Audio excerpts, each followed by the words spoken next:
Ako po doon, yun po yung unang funding ni Kong Saldi, 519 million.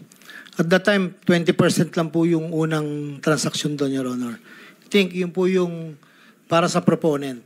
Yung po nasa bilyaran, kung makikita nyo po, almost pag binilang nyo po sa picture, alam ko yun po yung 10% nung 5.79 billion para po initial na payment.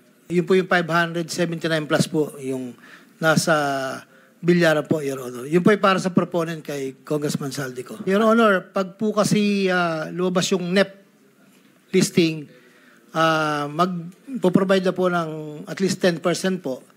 And then paglabas po ng GAA, the following year, doon po babayaran yung full payment po, Your Honor. So paglabas ng NEP, 10%.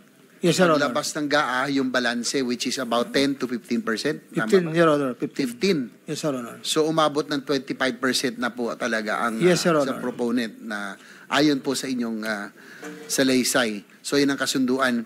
Hindi pa nasisimulan. Hindi pa nagbabayad ng gobyerno. Nag-a-advance na po sila kagad.